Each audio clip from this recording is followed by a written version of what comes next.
Hey, welcome to my channel. My name's Christina Kent and I'm an oil painter based out of San Francisco. And today I'm going to show you my process for painting the foggy coastal hillside of California. Let's check it out. I love hiking in the Bay Area, and so of course when my family was visiting this winter, one of the things we did was to go to one of my favorite hiking areas in the Bay Area, which is Mount Tam.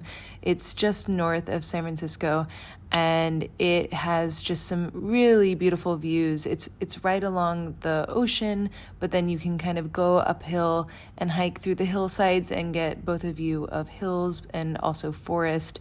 And yeah, it's a really beautiful area, and I always feel so just relaxed and peaceful when I'm there. Sometimes being in the city can be a little overwhelming and I guess you could say like overstimulating. There's just so many things going on and so many noises and smells and all the time, which I do love that for cityscape painting, but it's always really nice to be able to go out into nature and find this sense of calmness and serenity.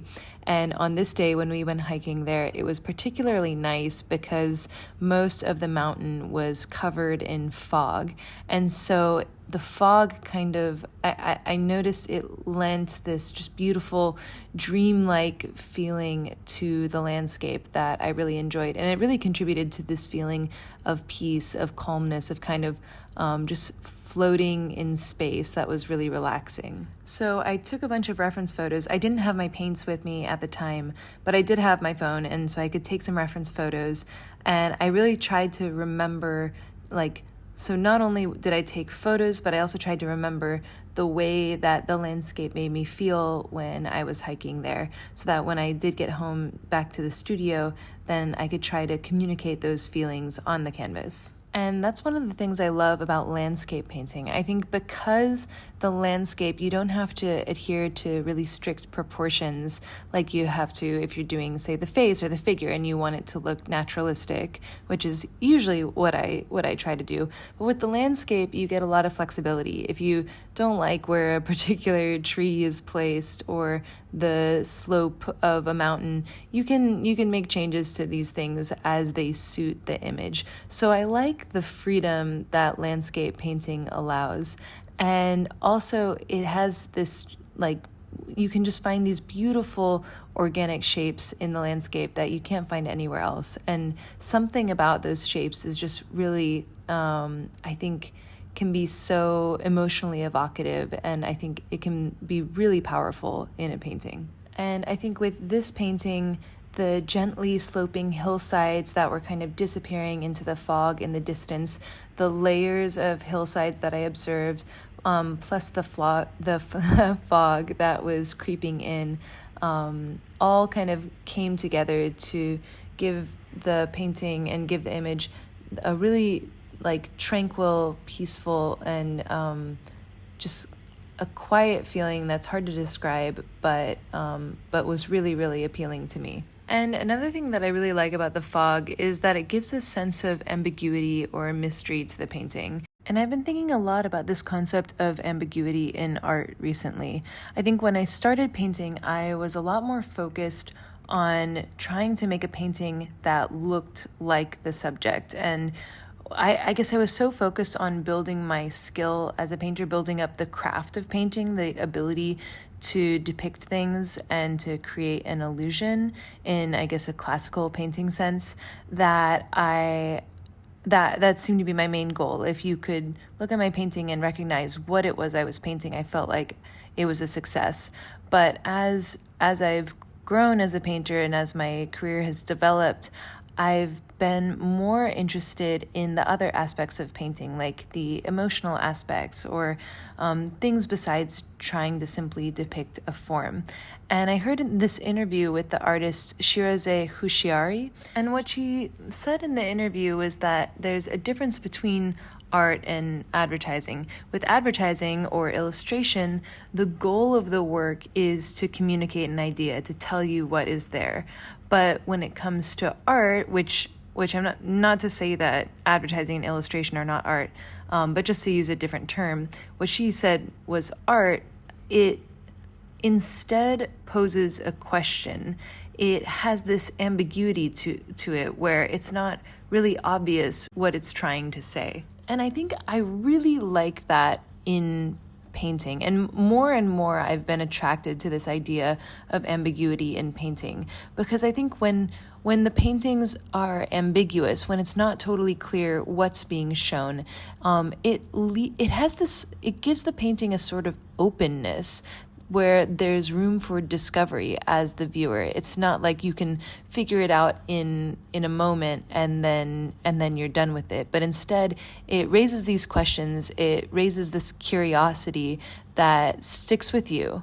The other cool thing about ambiguity is that the interpretation can really depend on your mindset when you look at the piece, which means that different people can have different interpretations of the same art piece.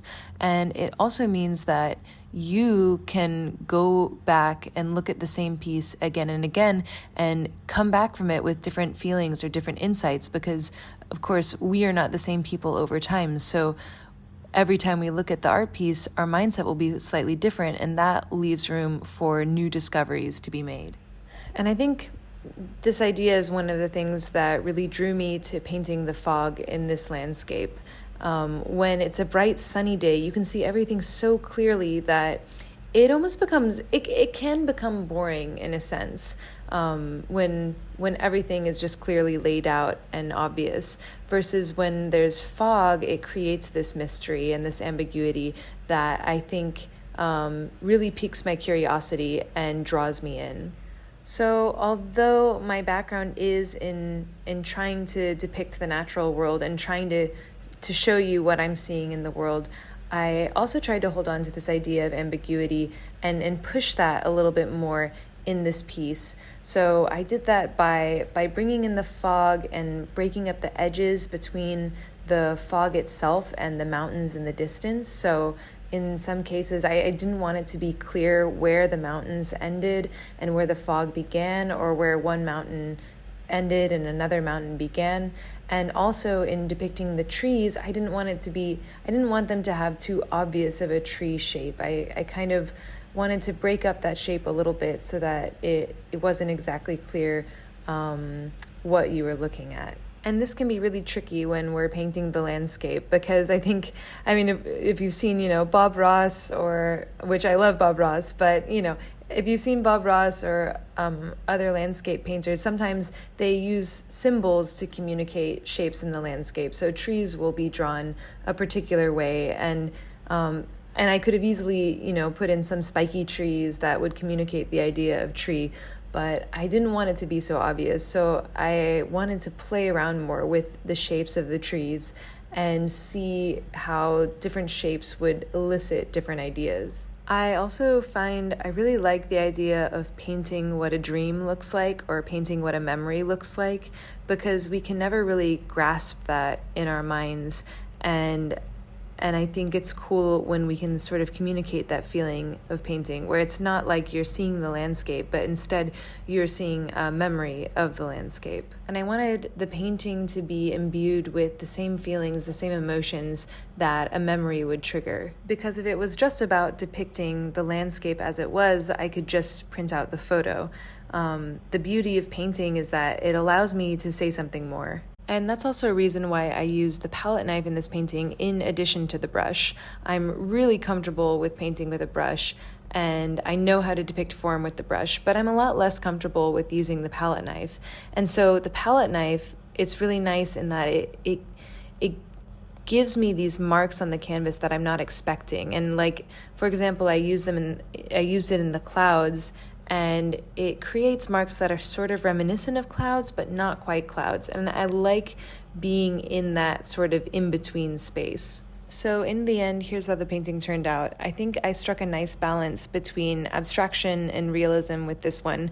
You can definitely tell it's a landscape, but there's a lot of strange and kind of curious marks going on in the scene that really remind us of the fact that it is a painting, and also bring some abstraction into the image. It suggests a landscape, but the details of the landscape are left unclear. I think the abstraction gives the painting a sense of fleeting beauty, and I feel like the ambiguity of the shapes really draws me in and keeps me looking. I still feel very new to this space, but I'm excited to see where I can take it in future work. Thank you so much for watching. Let me know what you thought of this in the comments below. And as always, a huge shout out to my supporters on Patreon. Thank you guys so much for supporting this channel and for making these videos happen. If you like my art, if you like my videos, and you want to help me make more, check out my Patreon at the link below. Thanks again for watching, and I'll see you next time.